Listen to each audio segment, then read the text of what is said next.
aujourd'hui, je devais venir ce matin, mais bon, ça s'est pas produit. Donc je veux m'excuser de ça.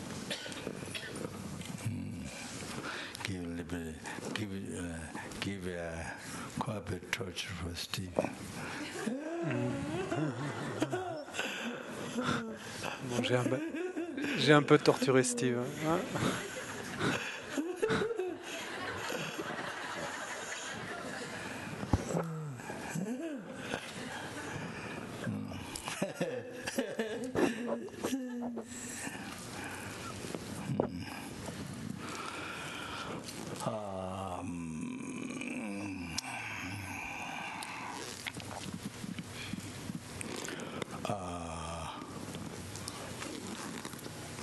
Yes, I think she left.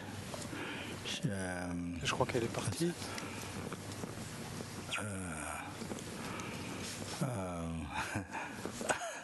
She asked at that time about Keralite. Et la femme qui a demandé l'autre jour à propos de la claire lumière, je crois qu'elle devait partir.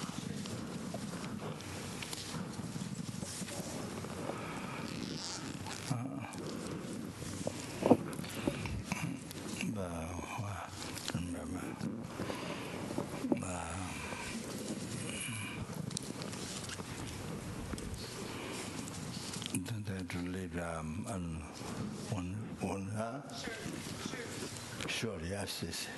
Oh, yes. Yes. Surely.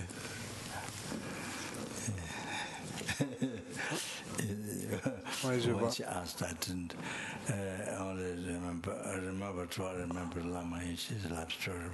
Quand elle a posé la question, je me souvenais seulement de l'histoire de la vie de Lama Yeshe, mais je ne me souvenais pas du processus. Même simplement pour le décrire, pour en donner une idée grossière.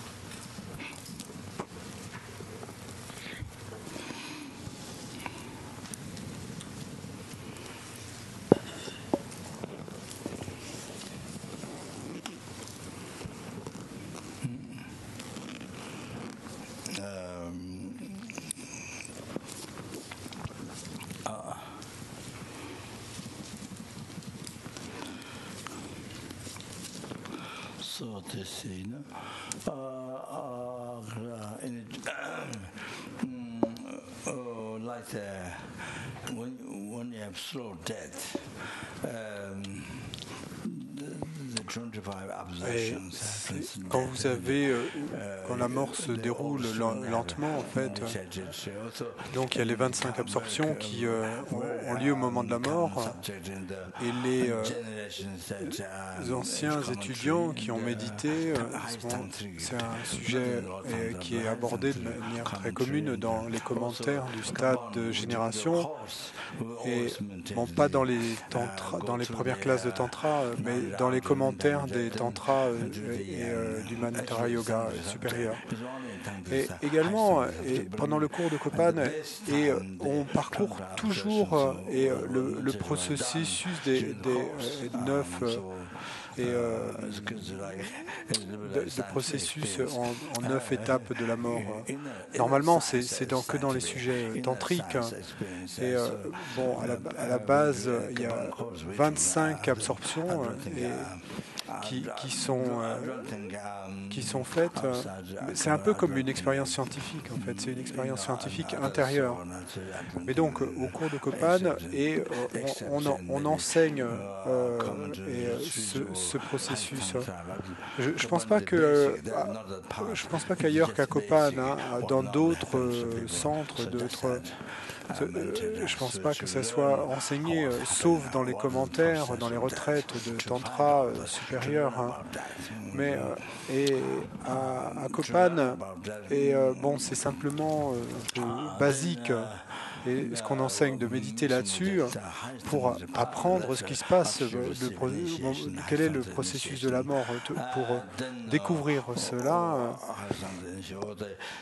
Et ensuite, vous assemblez cela avec le chemin du tantra supérieur une fois que vous avez reçu une initiation du tantra supérieur. Et alors la déité et avec laquelle vous êtes rentré en contact, votre yidam, et alors vous commencez à vous intéresser à recevoir des commentaires, vous recevez des enseignements sur cette déité, et puis donc vous entraînez d'abord l'esprit dans le stade de génération, ensuite vous faites une retraite par exemple, ou quelque chose, et vous méditez sur ces choses, et ça c'est important, c'est la méditation du Dharmakaya, du Sambhogakaya et du Amminakaya qui implique ces trois méditations importantes, et pendant le stade de génération. Donc ça, on retrouve ça de manière assez ordinaire dans les sadhanas, principalement dans le stade de génération, donc qui implique ces trois importantes méditations. Et Kyabje Trijang Rinpoche, non, c'est pas ça.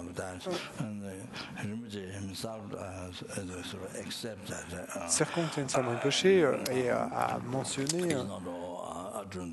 Donc il est là, comme on l'a dit, il est la réincarnation du fils de Marpa, Dharmadoti. Et donc Rinpoche accepte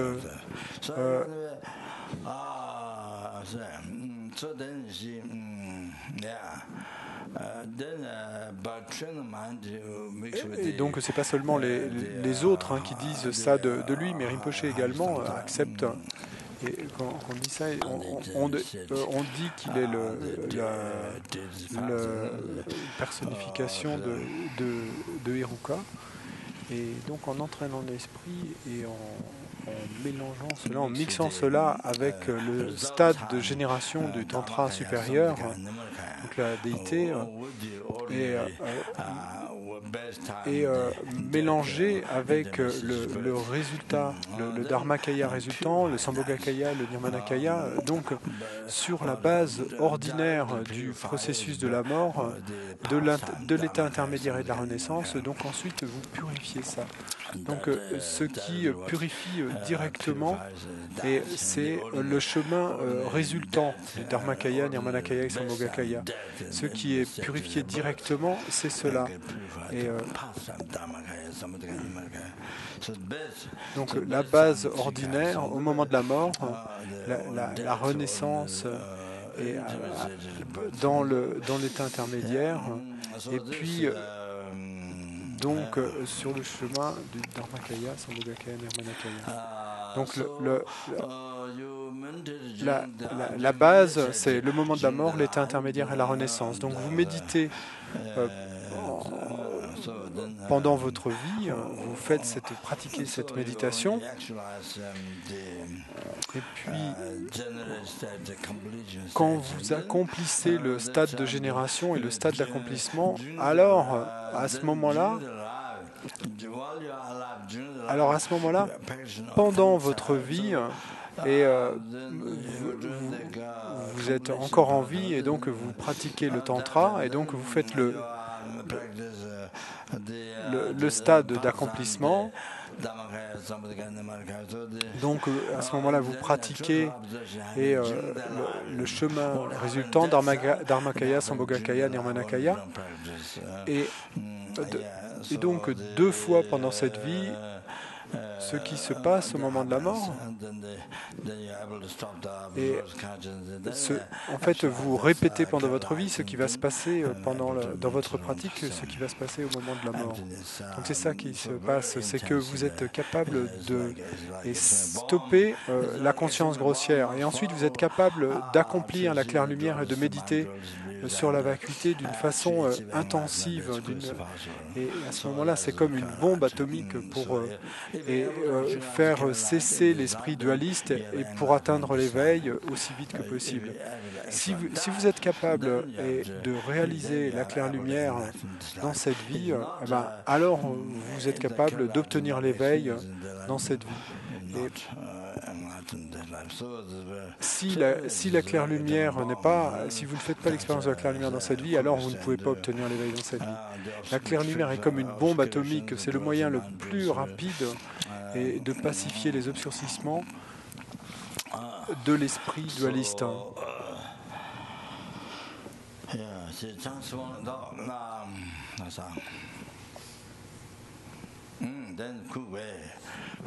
De transformer. Donc à ce moment-là, c'est la manière la plus rapide, le chemin le plus rapide, et pour accomplir le résultat d'Armakaya, Sambhogakaya, Nirmanakaya, et purifier donc à travers cette en méditant et de façon mélangée avec le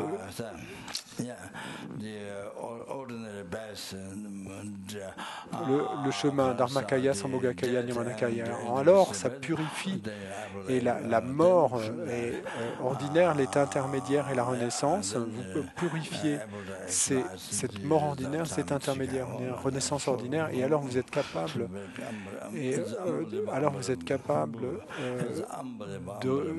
d'accomplir le résultat des trois kayas. Donc comme ça, c'est incroyable. La pratique la plus incroyable, vraiment incroyable. C'est vraiment incroyablement chanceux, ces méditants et qui ont cette expérience. Incroyable. Parce que alors vous êtes capable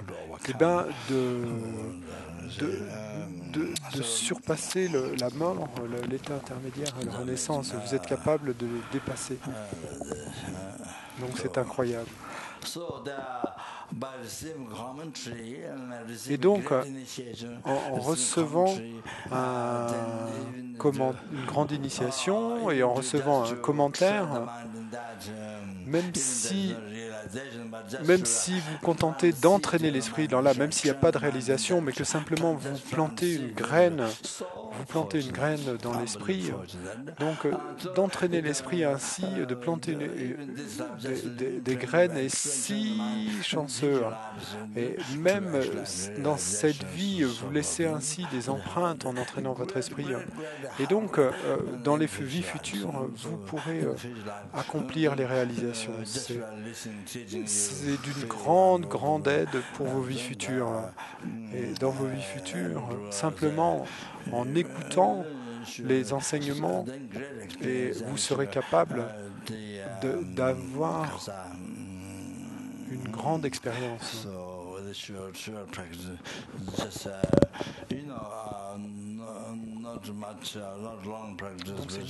C'est une pratique courte, hein, c'est pas tant que ça, c'est pas une longue pratique, hein. C'est simplement une pratique, c'est juste une pratique courte, mais vous pouvez accomplir des réalisations dans le futur si vous faites un effort dans cette vie. Et même si vous n'avez pas des réalisations, et vous mettez des empreintes. Et donc, votre vie devient si facile si vous pratiquez. Parce que même s'il n'y a pas de réalisation, vous êtes capable de pratiquer. Ça laisse des empreintes énormes sur l'esprit.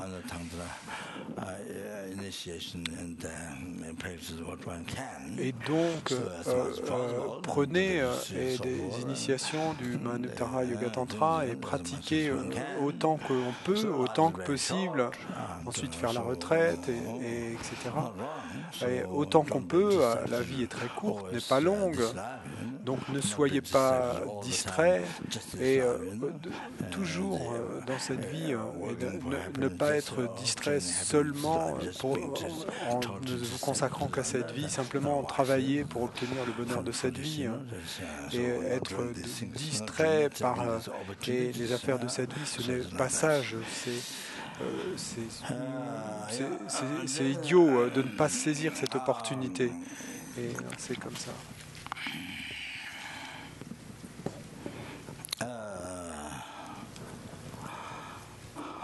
So just idea on 25 assertions. Et puis, juste pour avoir une idée grossière des 25 absorptions, est-ce que vous avez parcouru cela ou non? Non. Donc il y a les 4 éléments. L'élémentaire qui s'absorbe. Donc si la mort et si le processus de la mort est lent, et si c'est pas une mort soudaine, donc à ce moment-là il y a un signe de l'absorption de l'élémentaire. Donc vous ressentez comme si le corps était entraîné vers la terre, rentré dans la terre. Avant la mort, la personne, donc c'est avant que la personne soit morte, hein, mais donc le signe c'est que la personne, c'est comme si elle se noyait, donc peut-être elle va lever les mains ou pour vous attraper, pour s'accrocher à vous, peut-être les mains, ou probablement les jambes. Il y a les mains qui essayent d'attraper quelque chose, de saisir quelque chose. Donc c'est comme ça que ça s'exprime, que ce qu'on peut le voir. Donc, et la personne intérieurement a la sensation comme si elle se noyait dans la terre. Et donc ça c'est la première des 4 des absorptions des 4 éléments. Donc le corps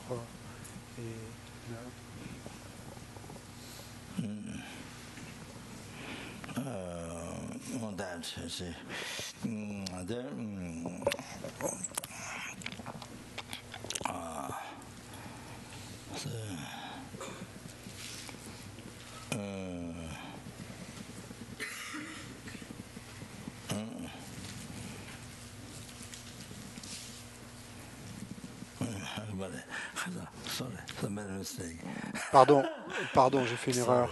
Pardon, j'ai fait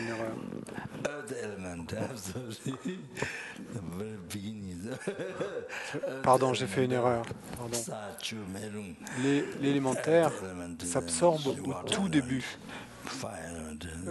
L'élémentaire, ensuite l'élément eau, ensuite l'élément feu et ensuite l'élément air.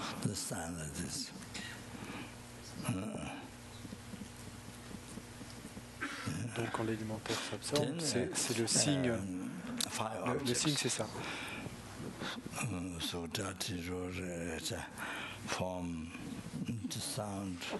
Donc il y a les 4 éléments, l'absorption des 4 éléments. Alors, ensuite, il y a les 5 objets. Donc les objets de désir, la forme, le son, le goût et les objets tangibles. Donc le corps devient comme plus léger, les membres se sentent très relâchés, il y a plus beaucoup d'énergie, on se sent très relâché, pas au sens de relax, mais au sens de... et donc on se sent très comme maigre, c'est un peu comme ça. Donc et là donc c'est ensuite et il y a les 5 l'absorption des 5 sagesses. Donc, et la sagesse semblable au miroir. Donc la sagesse semblable au miroir s'absorbe. Donc ça c'est la base et le résultat. La base c'est les 5 sagesses et le résultat. Ce sont les 5 sagesse de Bouddha. Donc c'est pas ça. Donc la base sont les 5 sagesses. Donc je crois que et peut-être à ce moment-là.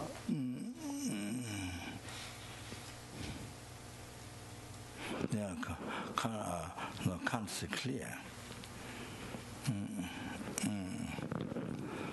on ne peut pas reconnaître ses proches, la famille, je pense. Je vérifie. Et on ne peut pas voir clairement.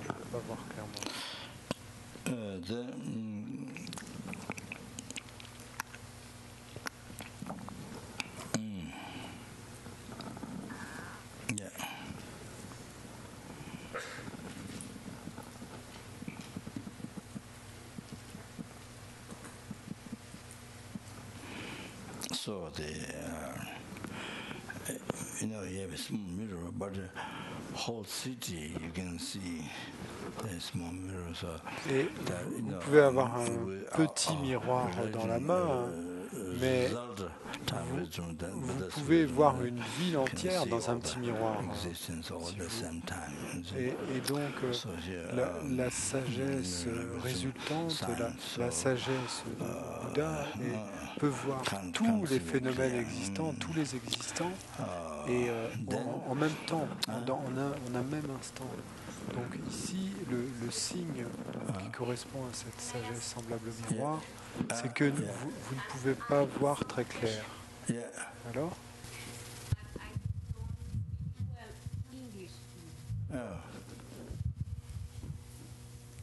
No hablo bien el inglés, entonces lo voy a hacer en español.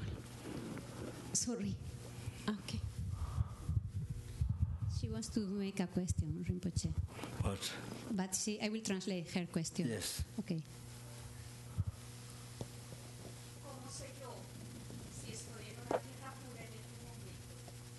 Si este es mi renacimiento y pues estoy perdido y esta es la tierra pura que buscaba, Okay. She asked how she's aware if she's in the present moment, if she's in a pure land. She's asking about that. If she's in a pure land in this moment. ¿Es esa tu pregunta? ¿Que si estás en una tierra pura ahora? sí, ¿cómo reconozco yo que estoy en esa tierra pura? ¿Qué tal este sea mi precioso renacimiento humano? Yo no lo estoy usando que me imagino. La question semble être comment... C'est pas très clair la question, dit la traductrice. Comment peut-elle savoir si elle est dans une terre pure à cet instant? Elle est dans une terre pure maintenant? Elle demande comment est-ce que je peux savoir si je suis à cet instant dans une terre pure.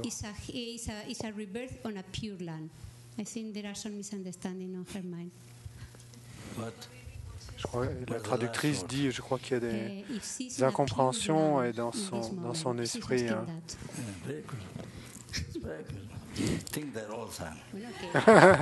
C'est très bien. Très bien, dit Rinpoche. Pense ça tout le temps. Pense ça tout le temps, que tu es dans une terre pure. Particulièrement si quelqu'un dit quelque chose qui heurte ta pensée de chérissement de soi. Et c'est ton ignorance. Hein. Et donc quelqu'un dit quelque chose qui te blesse et quelqu'un te regarde de travers. Et quelqu'un est méchant avec toi, et ben particulièrement, et à ce moment-là, souviens-toi que tu es dans une terre pure. C'est très bien, c'est très bon, très bon. C'est très bon. Si tu es toujours capable de penser ainsi, alors c'est très bon. Et à ce moment-là, ça t'aidera et beaucoup au moment de la mort, parce que naturellement te viendra cette pensée de terre pure au moment de la mort. Et ceux qui veulent renaître dans une terre pure, bon, quand vous allez quelque part, vous allez au marché ou vous prenez la voiture, et donc si où que vous alliez, si vous pensez que vous allez dans une terre pure, et que vous emmenez les gens vers cette terre pure, où que vous alliez, et à n'importe quel moment, quand vous rentrez à la maison, et pensez que vous allez vous retourner dans la terre pure, la terre pure d'Amitabha, ou la terre pure de Vajrayogini. Et ça aide beaucoup au moment de la mort. Je pense que je vais finir, ou alors on n'aura pas le temps. Hein? Qu'est-ce qu'elle a dit après, hein? Où j'en étais?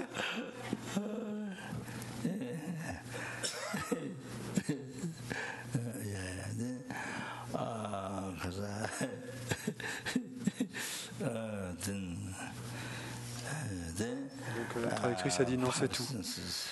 Donc Rinpoche dit ensuite les 5 sens. Wangpo.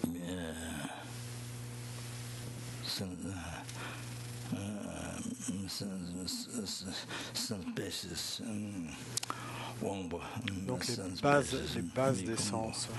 Migi Wangpo.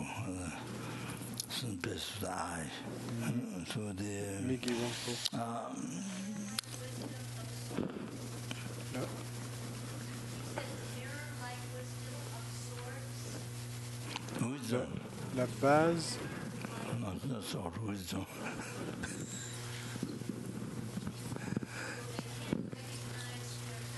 Donc il y a une question qui dit. La question c'est est-ce que Rinpoche a dit donc que la sagesse semblable au miroir s'absorbe et à ce moment-là le signe c'est que vous ne pouvez pas voir votre famille clairement. Oui, c'est ça. Si vous avez un petit miroir, vous pouvez voir toute la ville clairement.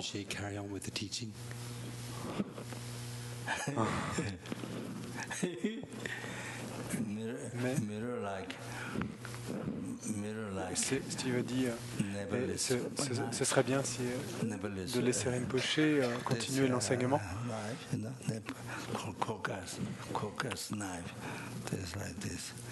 Rinpoche dit semblable au miroir, c'est comme un couteau des palais qui s'appelle... Bon, c'était une blague. Hein? C'est une blague. Donc ensuite, il y a les bases des 5 sens. Donc d'abord, il y a le sens de la vue qui s'absorbe. Donc à ce moment-là, et on ne peut plus ouvrir les yeux. Moi j'ai vu ça. Et je ne sais pas si vous vous souvenez, les gens qui travaillent dans les hôpitaux, les hospices, et qui meurent, qui travaillent avec les gens, les mourants. Et ont vu ça de nombreuses fois. Et j'ai vu la Mayeshe, j'étais là. Et ça a pris une heure avant et qu'il décède, une ou 2 heures avant qu'il décède. Et une ou 2 heures, je ne me souviens pas. Mais les yeux ne se fermaient pas. Et donc, combien de temps ça dure? Bon, ça ne doit pas être la même chose d'une personne à l'autre, mais donc dans le cas de Lama, et ses yeux ne se sont pas fermés, pas du tout, peut-être pendant 1 heure, à peu près 1 heure, et 1 heure ou 2, je ne suis pas sûr.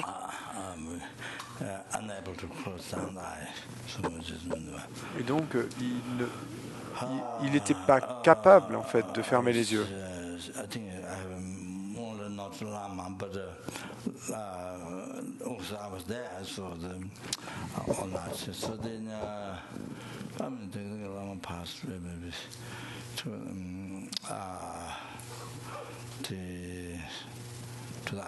Donc j'étais là toute la nuit et Lama est décédé, ou peut-être a pris l'aspect de décédé, et à 3 heures du matin, à 2 ou 3 heures du matin, donc quelque chose comme ça,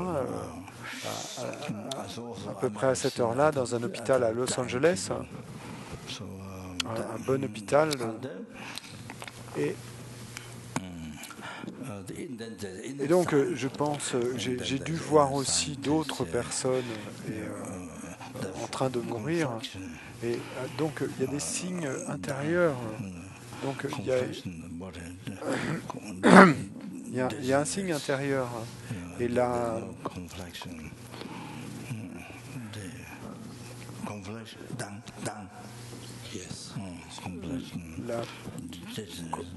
la complexion, je ne sais plus comment on traduit, du corps se dégrade, dégénère. Il n'y a plus de...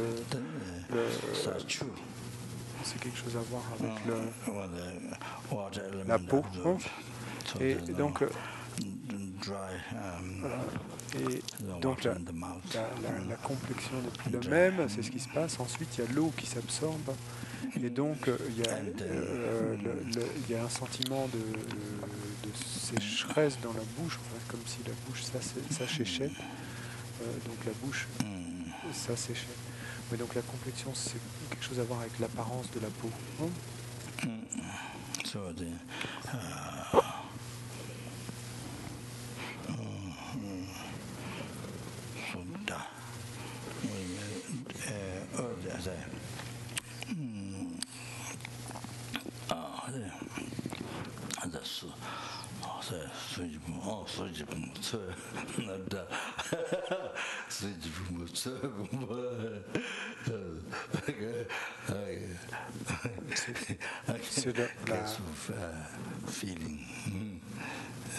C'est donc l'apparence de la peau liée à l'hydratation de la peau en fait.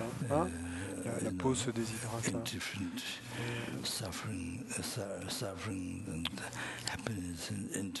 Et donc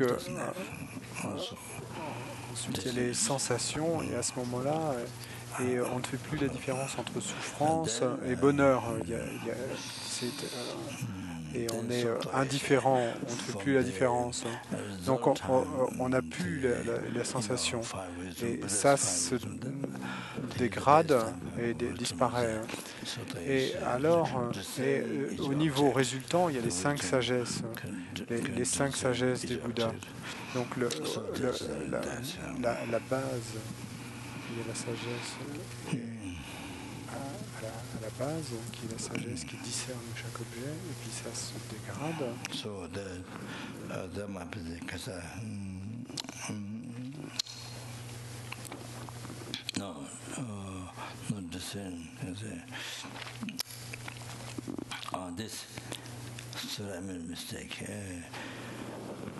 Donc ça pourrait être non pas discerner. Désolé, j'ai fait une erreur. Et d'abord, il y a la sagesse semblable au miroir. Ensuite, la seconde base, c'est la sagesse de l'équanimité.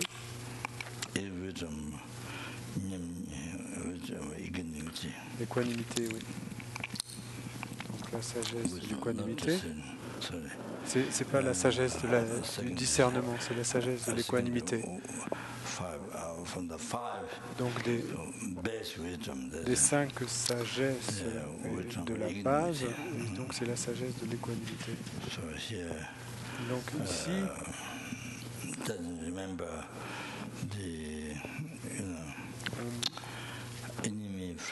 on ne se souvient pas et qui est ennemi, ami, étranger.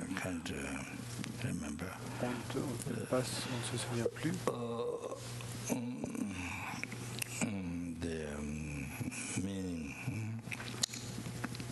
ne se souvient plus de la signification.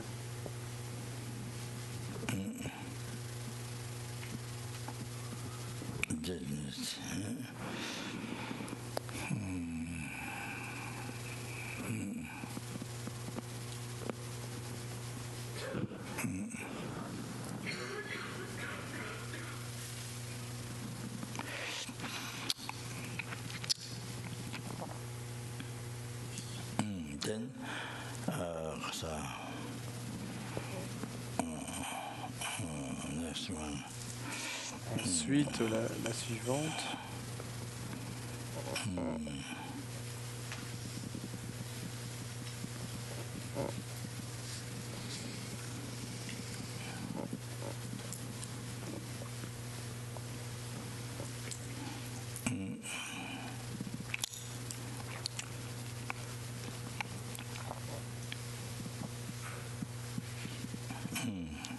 Sense basis.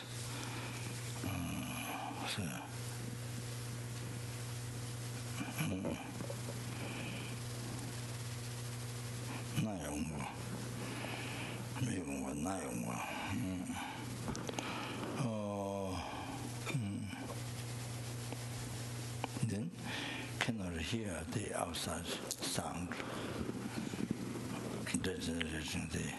Donc,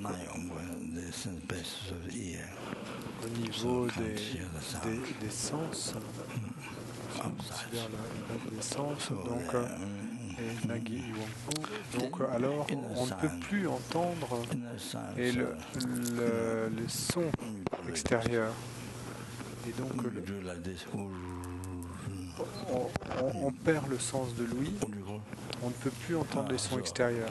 Et le signe intérieur, qui correspond à ça, le signe intérieur, et comment est-ce que vous appelez quand vous pressez sur les tympans, que vous entendez tu passes un sifflement, et donc c'est ça qui est un bourdonnement, et donc c'est ça qui arrive. En fait, vous n'avez plus ce bourdonnement, précis sur les oreilles. Donc, le signe intérieur, c'est que ça s'arrête.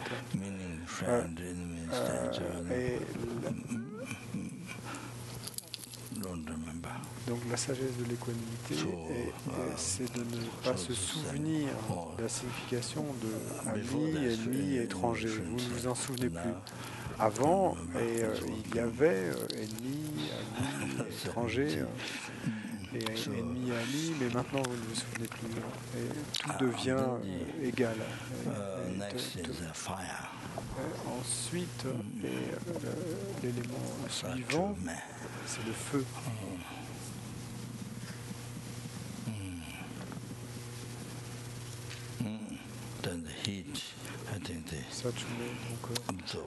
Alors la chaleur s'absorbe.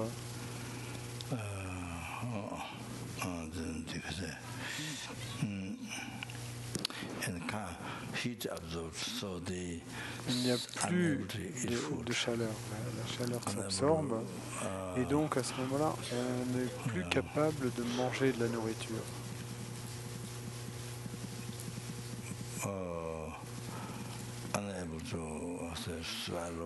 On n'est plus capable d'avaler. On n'est plus capable d'avaler.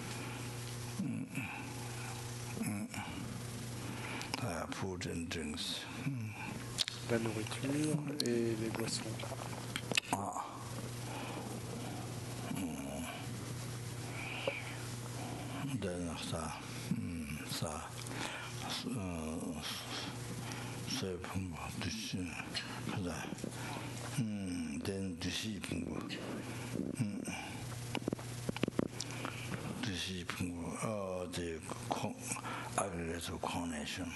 Ensuite, Duce Kipumpo, l'agrégat de la cognition s'absorbe. Donc l'agrégat de la cognition.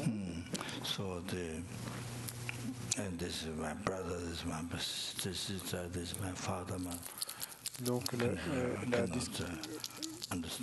discrimination, ceci mon frère, ceci ma soeur, ceci mon père, ma mère. Et on ne peut plus les distinguer, on ne peut plus discriminer.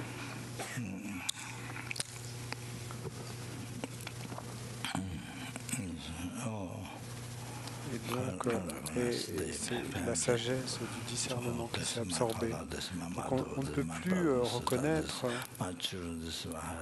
et sa famille, ceci est mon père, ceci est ma mère, ceci sont mes enfants.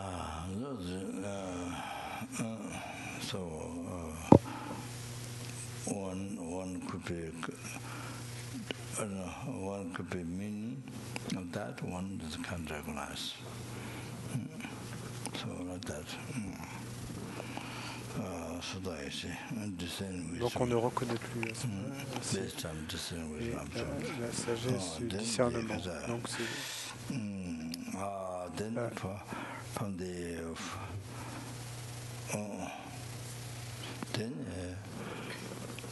ensuite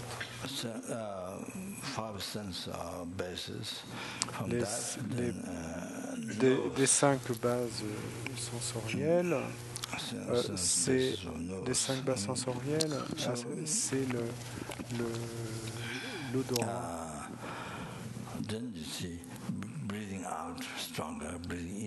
Donc à ce moment-là, vous expirez plus fort, vous commencez à expirer plus fort et vous inspirez plus faiblement. Il devient très faible l'inspiration. Donc ça devient ainsi. Le signe intérieur, c'est que vous ne pouvez plus sentir les odeurs. Et donc vous ne pouvez plus sentir les odeurs. C'est le signe intérieur. Ensuite, il y a l'air. Et donc des 4 éléments. Donc il y a l'élément air qui s'absorbe.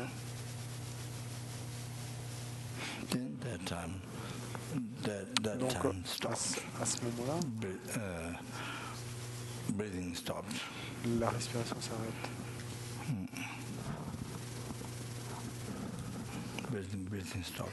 La respiration s'est arrêtée.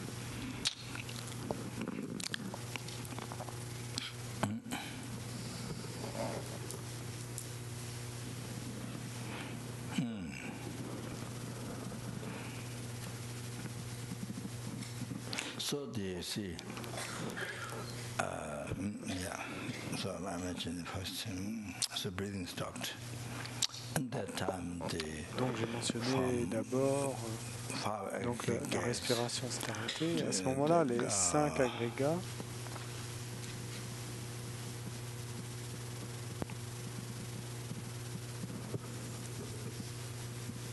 compounding aggregates. Not compounded aggregate, not the one. Compounded the shape. Not by the cha-cha, no. Compound aggregates is absorbed. Les agrégats, je ne trouve pas le mot, les agrégats. Then that time, do not remember the activities. Composés. Bien sûr, s'absorbe. Et l'agrégat.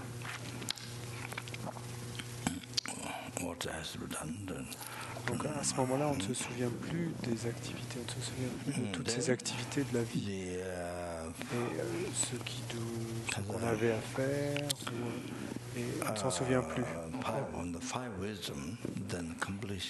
Et puis des 5 sagesses, donc là c'est la sagesse d'accomplissement. Donc la sagesse d'accomplissement qui s'absorbe. Et à ce moment-là, on ne se souvient plus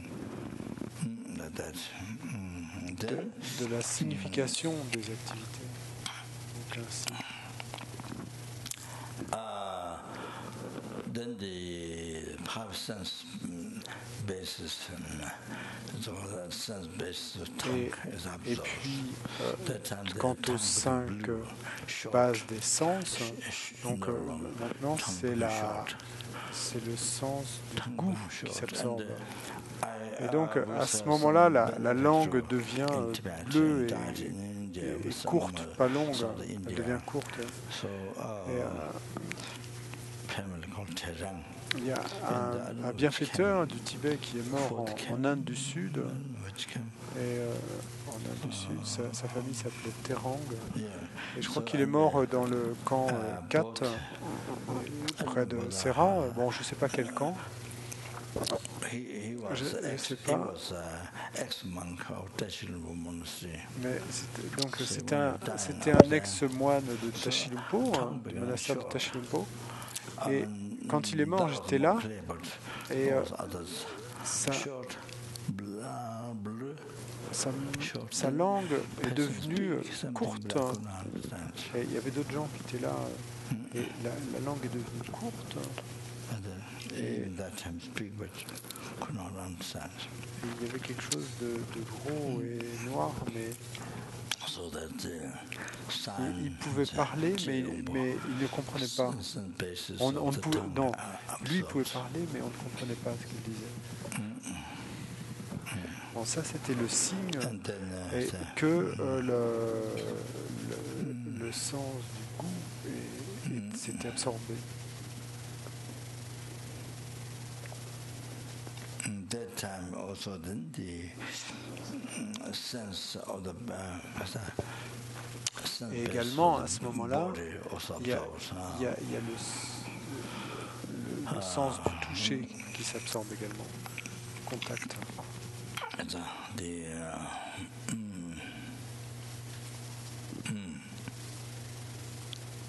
Along with that,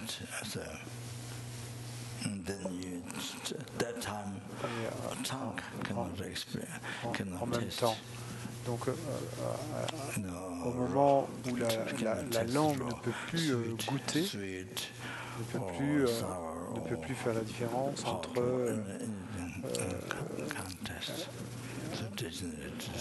sucré et amer, épicé. Donc on ne peut plus faire la différence entre des goûts différents. Donc ça a dégénéré. Et ensuite, le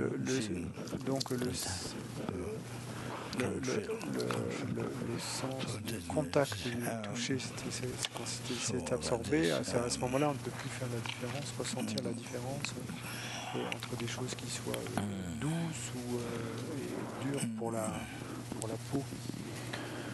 Donc, tout à l'heure, c'était l'agrégat des facteurs composés.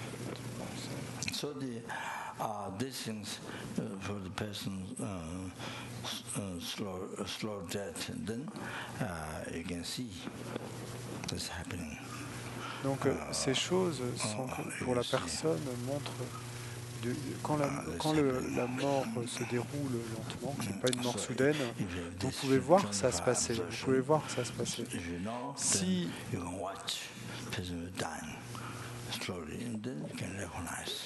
donc si les 25 absorptions se déroulent et donc si vous les connaissez, vous pouvez les observer chez la personne qui est en train de mourir et vous pouvez reconnaître cela. Et j'ai entendu,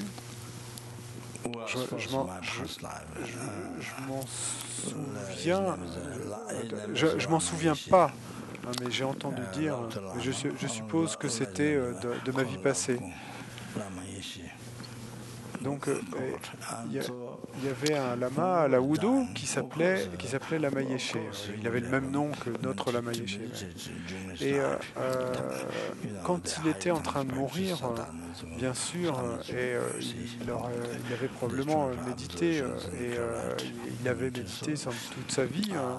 Donc des pratiques des tantras supérieurs, donc fait les sadhanas, pratiquer les 25 absorptions, méditer sur la claire lumière, et donc alors qu'il traversait les 25 absorptions, qu'il était en train de se dérouler, donc lui, il avait un disciple du cœur, son disciple du cœur avait une bonne compréhension du dharma, ils étaient de la tradition Nyingma, donc il suivait la tradition Nyingma du processus de la mort.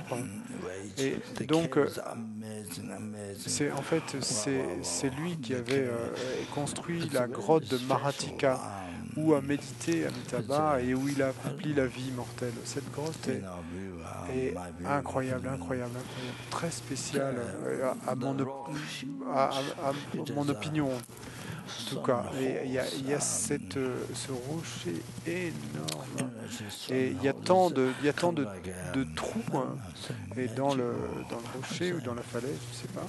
Il y a tant de trous, ça semble presque magique et quelque chose comme ça, incroyable. Et puis il y a un trou dans la falaise, une grotte il y a une grotte où il y a un trou où on peut souffler et toute personne qui souffle et arrive à faire un bruit comme une conque, si vous entendez le son et vous ne renaîtrez jamais, vous ne renaissez pas dans les royaumes inférieurs. Donc il y a cette grotte énorme et de là vous pouvez monter dans la montagne à l'endroit où Padmasambhava a fait une retraite, a médité. Là il y a un grand cercle énorme, la grotte est ronde et il est dit que Padmasambhava, il y a un grand rond en fait au plafond de la grotte, il est dit que Padmasambhava s'est envolé et par ce trou dans la roche et s'est envolé dans le ciel. Ça, c'est la grotte où le nectar s'écoule et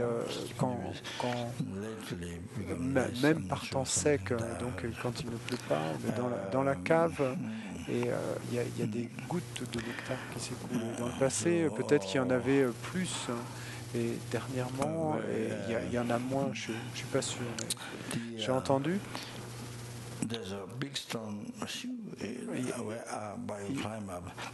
Il y a un grand caillou énorme. Et en montant, bon, avant il y avait pas d'escalier, mais il n'y avait pas de marche. Mais maintenant il y a des marches. Et donc on peut monter. Donc il y a un gros caillou. Et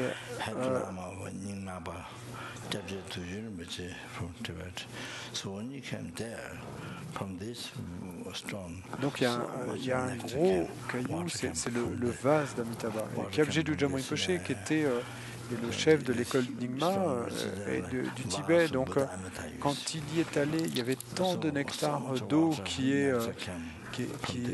venu, qui est sorti de ce gros caillou, qui est comme le vase du Bouddha Amitabha. Il y a tant de nectar qui est venu du caillou. J'ai entendu un homme japonais et qui avait tant de dévotion, et donc également quand il y est allé, eh ben, il y a beaucoup d'eau, de nectar qui est sorti du rocher énorme. Bon, ça je ne sais pas ce que les scientifiques occidentaux diraient, comment ils décriraient cela, mais vous pouvez voir que ça se passe. Et vous le voyez arriver, et en fait ça dépend du niveau d'esprit des gens, mais vous pouvez voir, c'est pas un fantasme, hein, ça arrive. Et c'est quelque chose que vous pouvez voir avec vos yeux. C'est pas seulement une croyance. Et également, Kadrola, donc son maître du Tibet. Donc j'ai reçu des enseignements de lui, un grand lama. Et quand il était au Népal, et il vivait, donc il y a une famille tibétaine qui est célèbre pour vendre des statues, et très célèbre pour vendre des statues qui viennent du Tibet, si célèbre. Donc ils se sont fait arrêter au Tibet, ils sont allés en prison au Tibet. Enfin, quelqu'un s'est fait arrêter et était allé en prison. Bon, pas à cause de petites choses, hein. Il y avait des grosses choses qui avaient de grosses affaires. Maintenant, il le fait plus. Je pense que ça a une connexion avec Kadrola, avec un des intendants de Kadrola, Zangpo. Et c'était quelqu'un de la famille de Zangpo. C'était quelqu'un de la famille de Zangpo. Donc, il a terminé à Séramé, le Madhyamika, la Prajnaparamita, donc tous ces sujets. Et tous les sujets, donc il les a terminés. Il semble qu'il est bien étudié, mais ensuite il est parti. Donc il y a beaucoup de moines qui partent après avoir étudié, après avoir étudié la Prajnaparamita et le Madhyamika. Une fois qu'ils ont compris ce qu'ils devaient faire, donc il y a beaucoup de moines qui quittent le monastère et qui partent pour se mettre en retraite dans les montagnes.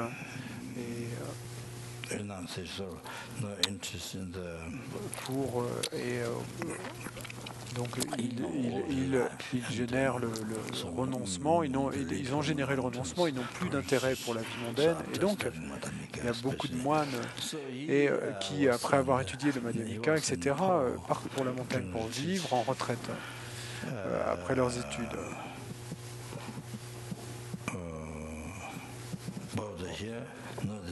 Et particulièrement le Madhyamika. Donc lui, il était au Népal, en retraite.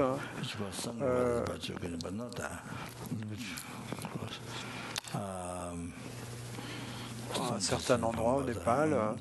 Et là où il y a peut-être un temple de Vajrayogini, bon, c'était pas là, mais à une certaine distance de Bodhnath. Et donc, il faisait une retraite au haut dans la montagne. Et Kadrola y est allé.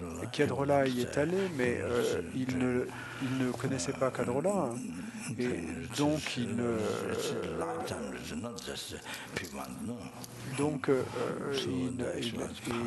voyait pas Kadrola, donc il était là en haut dans la montagne à faire sa retraite. Bon, c'était une retraite à vie pour réaliser le chemin. Et puis je pense que peut-être Kadrola l'a appelé,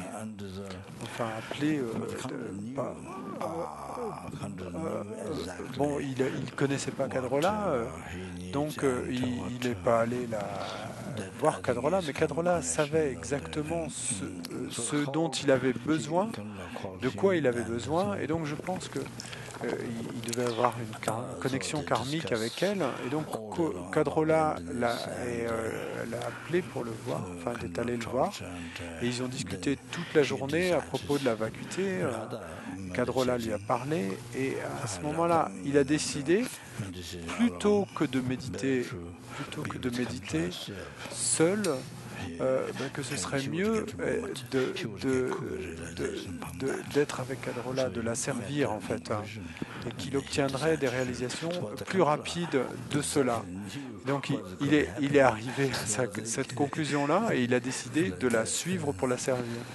Mais Kadrola, elle savait exactement ce qui allait se passer. Donc, elle avait réalisé cela. Et je crois qu'il a fait l'expérience à part ça, et donc une expérience spéciale de recevoir l'initiation de Tara Chitamani. Il a fait cette expérience pendant ce temps-là. Donc, en fait, ce moine, c'était Zampo, l'intendant de Kadrola, dont on parle depuis tout à l'heure. Donc, avant qu'il devienne l'intendant, quand elle est allée le chercher, elle l'appelait. Donc, Kadrola était debout, et derrière lui, derrière sa chaise, il a découvert, et donc son esprit est resté et plein de félicité pendant 3 jours, une félicité incroyable pendant 3 jours, simplement après sa visite. Donc en conclusion, il a décidé qu'il atteindrait plus vite des réalisations en servant Kadrola. Et donc il a reçu l'initiation, et puis il a décidé de la servir, de se mettre au service de Kadrola, qui est donc son gourou. Et donc c'est ce qu'il a fait jusqu'à maintenant. Donc dans son cas, à Zampo, et puis ensuite il y a un autre intendant, Zamling, qui a été, c'est sa sainteté qui a demandé à Zamling et de prendre soin de Kadrola. Mais certains moines, et le disciple de Geshe Thupten, qui était un Geshe très respecté, comme Tara, donc quand Geshe Thupten était en train de décéder, et il a offert à ses disciples pour prendre soin. Il n'avait rien à offrir, mais il a offert ses disciples, ces 5 moines, à Kadrola pour la servir. Et c'est ce que Geshe Thupten a fait avant de décéder. Et donc il y a un moine à la peau un peu noire, qui est un disciple de Geshe Thupten, et donc qui est en permanence au service de Kadrola. Et donc Geshe Yeshe Tobden avait été le premier Geshe résident à l'Institut Lama Tsongkhapa. Pendant 3 années, il y a enseigné. Et puis, pendant ces 3 années, chaque année, chaque année, il passait 6 mois à l'Institut Lama Tsongkhapa. C'était le souhait de sa sainteté. Et chaque année, il passait 6 mois en Italie. Il enseignait dans nos centres, principalement le Bodhisattva, et puis ensuite, il rentrait à Dharamsala. Et il faisait des offrandes le jour des miracles.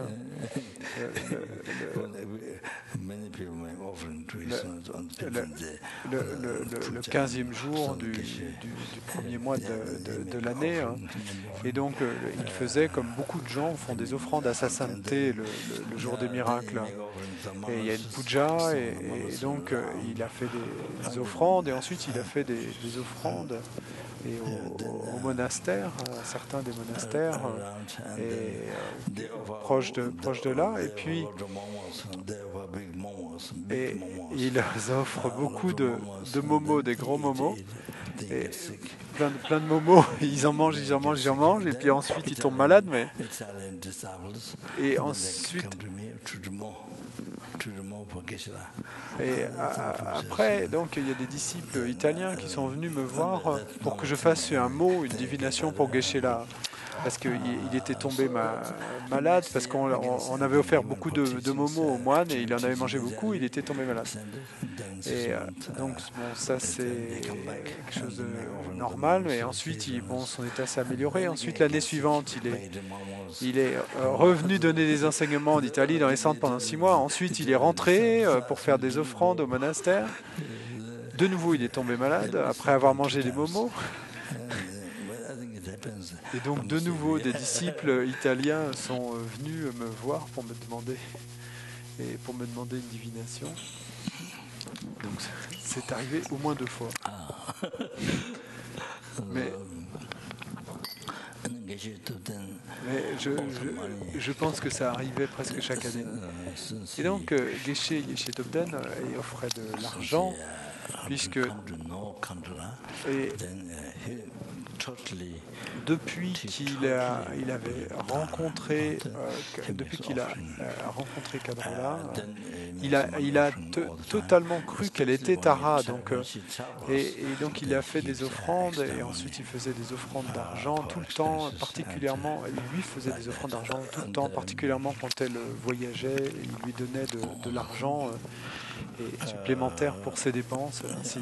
Donc le premier Geshe, je crois, qui avait offert ses 5 disciples pour servir en Kadrola quand il est décédé, donc lui aussi il voyait Kadrola comme Tara. Et je pense qu'en fait, il avait eu des rêves auparavant. Elle le connaissait du Kham, de très loin, de Chamdo, c'est une partie de Chamdo. Bon, c'est une grande région, Chamdo, et ensuite en bas, je pense, bon, je sais pas, je connais pas le nom, mais donc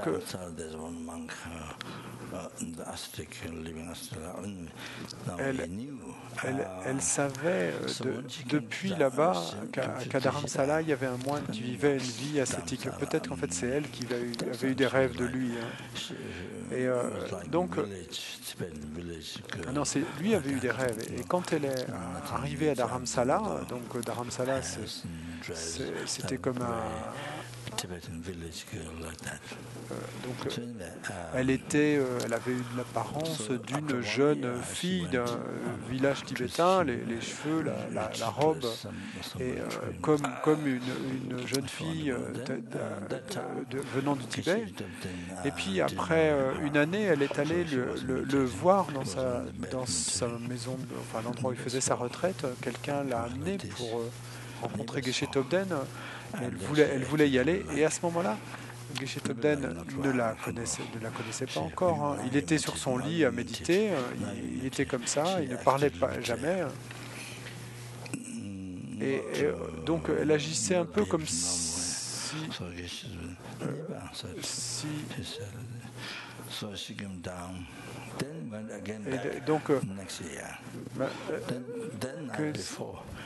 et donc, il lui a dit maintenant tu médites, et donc elle n'avait pas l'air d'aller bien, mais Geshe-la n'a jamais répondu. Hein. Ensuite elle y est retournée l'année suivante, et la nuit précédente d'aller voir Geshe-la, est sorti à pleurer. Il avait eu un mauvais rêve la nuit précédente. Et non, pardon, pas un mauvais rêve. Il avait eu un rêve la nuit précédente et qui avait complètement prouvé qu'elle était Tara. Et donc Geshe-la, normalement, ne faisait jamais ça. Geshe-la a décidé de la faire asseoir sur son lit. Il lui a dit, et vous êtes un Bouddha, je suis un être ordinaire. Donc il s'est assis sur le sol et il l'a laissé s'asseoir sur le lit. Normalement, une personne avec qui vous n'avez pas une connexion, vous ne la laissez pas s'asseoir sur le lit. Je pense que c'est ça que je veux dire. Et donc, à partir de ce moment-là, il faisait à manger, ou même des pommes. À chaque fois que Kadrola venait, il préparait lui-même des choses à manger et il lui offrait. La façon dont il la traitait, et c'était comme si elle était Tara. Et lui, sa déité principale, c'était Tara.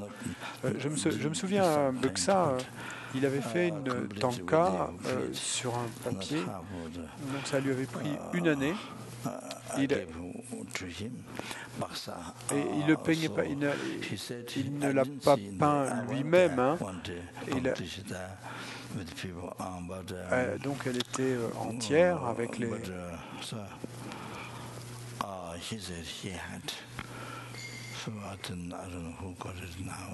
Donc, je suis allé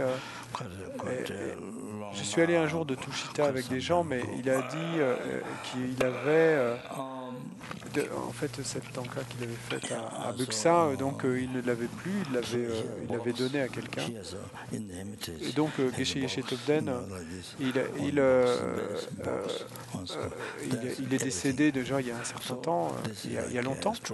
Donc il avait dans son ermitage, il avait une boîte, une boîte, et c'était tout. Hein.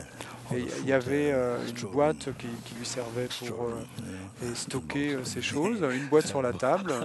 Et vous ouvriez la boîte, il y avait toute sa réserve de nourriture et toute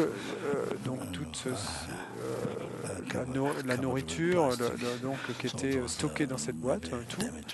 Et puis une pile de textes de Dharma couverts avec du plastique pour pas qu'il s'abîme, qu'il soit abîmé par l'eau, l'humidité.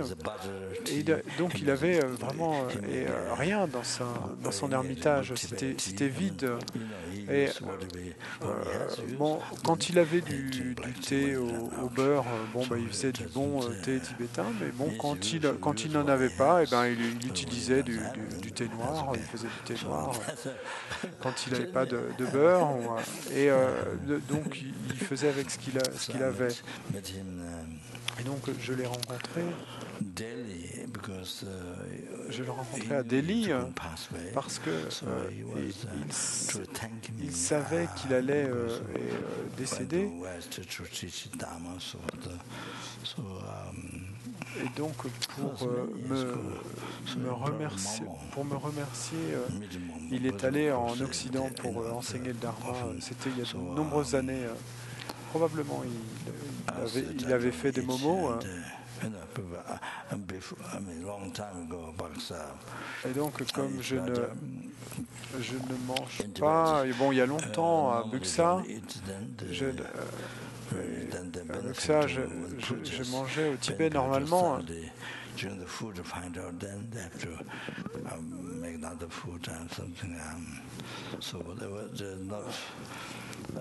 Completely stable. Some days, I didn't get to eat. So that was, I think, last time I met. Also. J'ai pas compris ce qu'elle disait. Donc, bon, j'ai pas mangé finalement quand il m'avait invité à Delhi cette fois-là. Je pense que c'est la dernière fois que je l'ai rencontré. Et je pense que son incarnation était à l'école maternelle, ou enfin à l'école, un grand garçon. Mais bon, il n'a pas été reconnu. Ils ne l'ont pas reconnu. Et je ne sais pas, peut-être qu'il n'est pas resté moins de longtemps, je ne suis pas sûr. Ok, donc après ça, donc maintenant on en retourne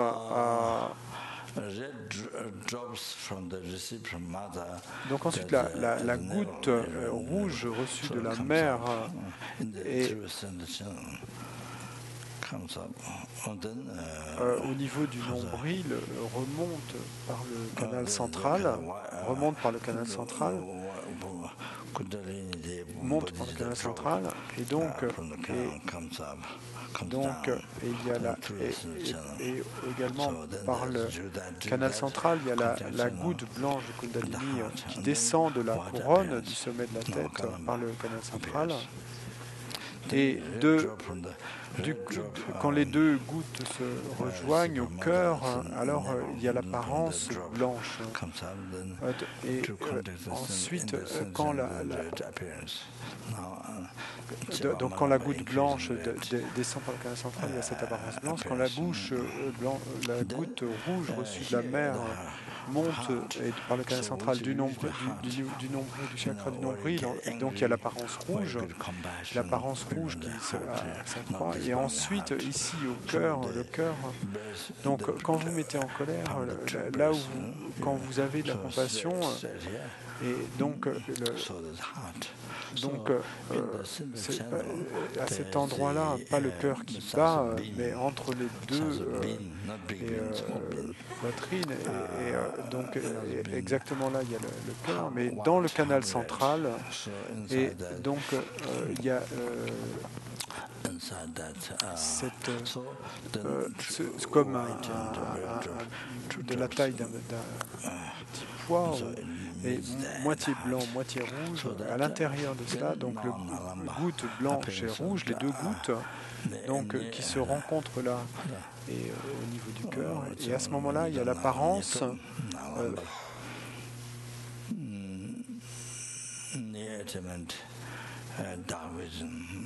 L'apparence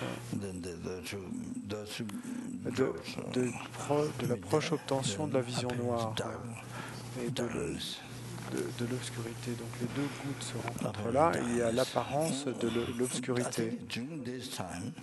Et je pense que c'est peut-être à ce moment-là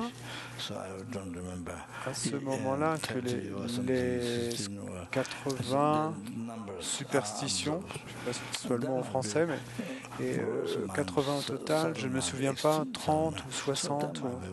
Donc toutes ces superstitions s'absorbent.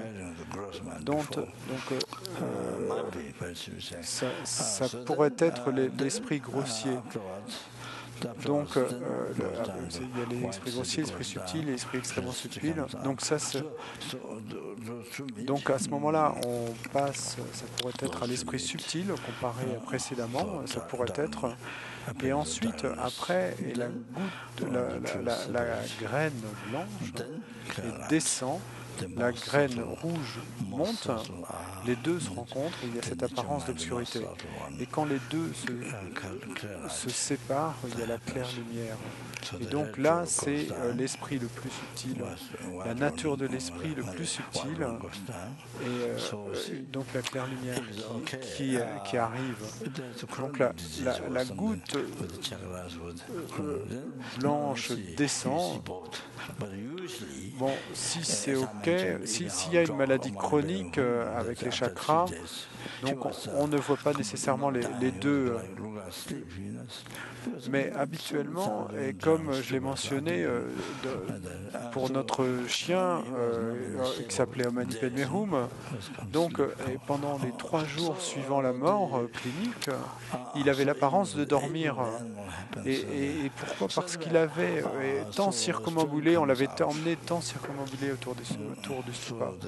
Et donc, il n'avait pas l'aspect d'un chien mort, il avait l'air de dormir. Donc, même chez les animaux, ça arrive. Et ensuite, on voit la goutte de sperme qui sort. Et donc, à ce moment-là, par exemple, ça veut dire que la personne qui est en méditation, que la méditation est terminée. Donc, à ce moment-là, on peut emmener le corps. On peut emmener le corps. La goutte de sperme est sortie et puis la goutte de sang est sorti des narines. Et parfois, quand la respiration de la personne s'est arrêtée, et on invite un lama qui est un très bon lama, qui a beaucoup d'expérience, et il fait une très courte pratique de powa, de transfert de conscience, pour transférer la conscience vers une terre pure. Donc il mélange du beurre avec des pilules de powa, il mélange du beurre avec des pilules de powa, il les met au sommet de la tête, et ensuite il fait une très forte prière, et pendant une très courte durée, ça dure 2 ou 3 minutes, et ensuite la goutte rouge sort des narines. Ça veut dire qu'il a réussi, qu'il a guidé la conscience et qu'elle est partie vers une terre pure. Donc également, il y a quelque chose qui tombe vers la tête. Rinpoché a montré la tête, mais parce que la conscience a été transférée de là. Et donc de la couronne, donc la conscience est partie vers une terre pure, c'est ça qui se passe. Et donc il y a quelque chose comme ça qui se passe quand Powa a fait son effet, quand la pratique de Powa a été faite. Et in Buksa, il y a un moine et à côté de notre maison, à côté de notre chambre, donc il y avait Kushu Lodro quelque chose et Gen Tarsho, donc Kushu Lodro, et donc dans sa vie passée il était très célèbre. Son maître était très érudit et est mort en Inde du Sud. Et il débattait avec des moines, et il avait tant débattu, et puis ensuite il est rentré chez lui, dans sa maison, et il a enlevé ses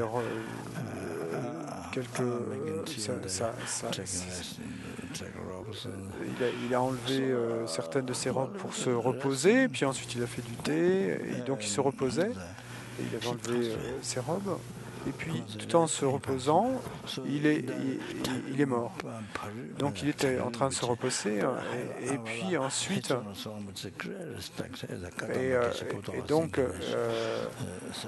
donc il est mort comme ça. Dagri Rinpoche, qui est un grand lama, donc sa sainteté sans Rinpoche, avait un très grand respect. C'est l'incarnation de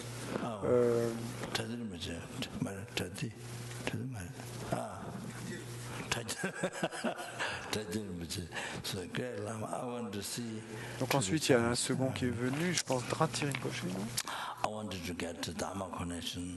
Donc Drati Rinpoche, un grand lama. Je voulais, je suis allé le voir 2 ou 3 fois, et je voulais créer une connexion de Dharma avec lui. Et sa sainteté Sangye Rinpoche le respecte beaucoup. En fait, c'est l'incarnation de Geshe Potawa.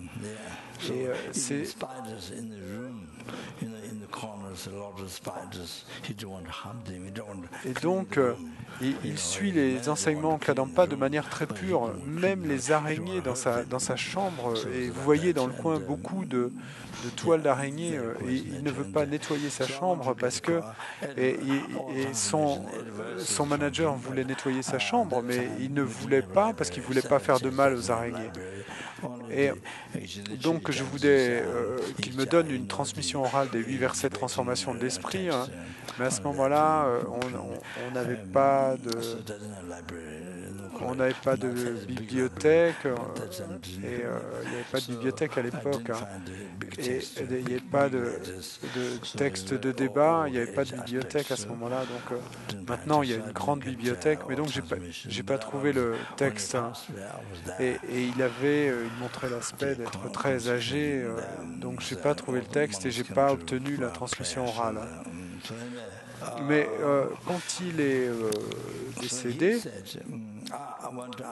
j'étais là pour la consécration et tous les moines étaient là.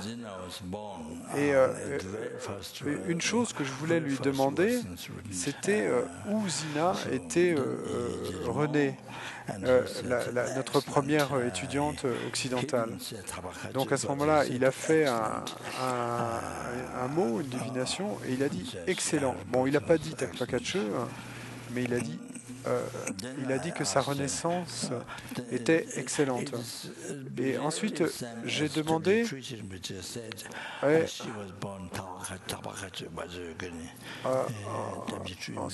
bon, en réalité, c'est la même chose que Kyabje Trungchen Rinpoche avait dit qu'elle était renée à Tarpakache, la terre pure de Vajrayogini.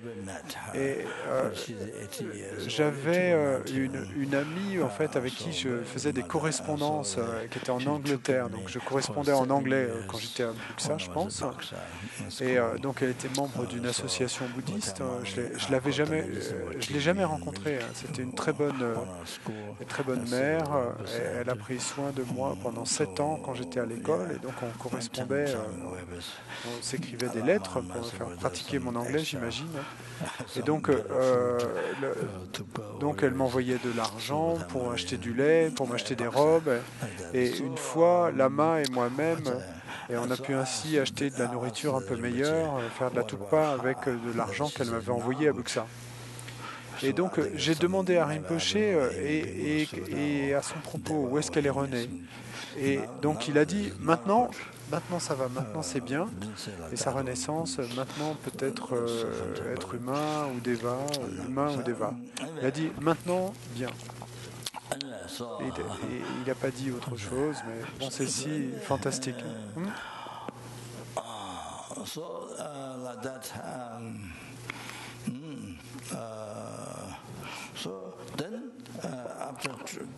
Donc ainsi, ensuite, après que les deux gouttes se soient séparées, donc ensuite arrive la claire lumière. Donc au moment de la mort, les gens qui méditent,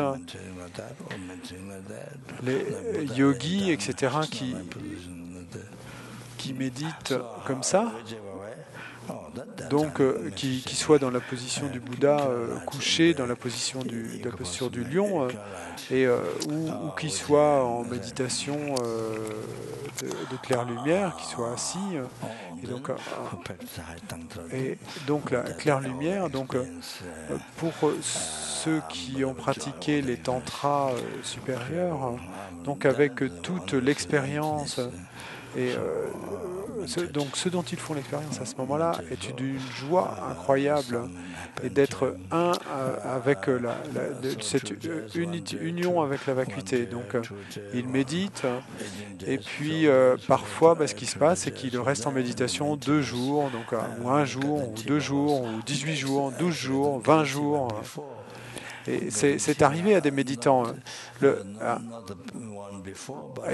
Ganden Tripa, donc pas le précédent, mais celui d'avant, et même avant, donc je pense que son nom c'était Losang Nima. Et donc lui, il est resté 28 jours en méditation, et après la mort. C'était un grand maître, Ganden Tripa.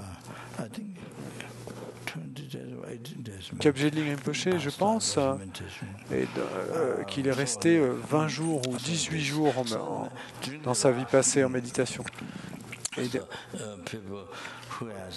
Donc, pendant la vie, les gens qui ont la réalisation du stade d'accomplissement de Dzogrim, et donc quand vous faites une sadhana, donc il y a les 25 absorptions, et donc dans la méditation vous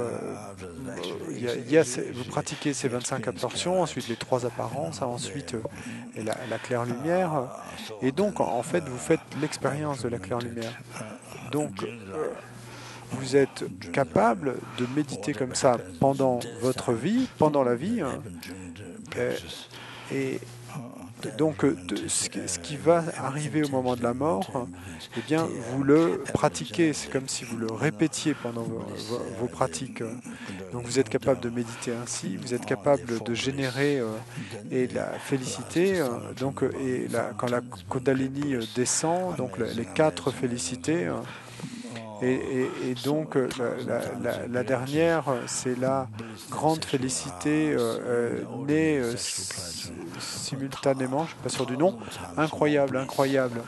Et la dernière est incroyable, incroyable, 1000 fois plus, une félicité 1000 fois plus grande que le plaisir sexuel ordinaire, 1000 fois, une félicité 1000 fois plus grande. Et donc ainsi, vous êtes capable de méditer, donc vous êtes capable de contrôler. Vous êtes capable de contrôler les chakras, les vents et les gouttes. Et capable de contrôler, de garder bodhicitta, et capable de générer la grande félicité née simultanément. Et non duel avec la vacuité. Donc ça, c'est la personne qui peut atteindre l'éveil dans cette vie. Ça, c'est une personne qui peut atteindre l'éveil. Ok, c'est tout. Merci beaucoup.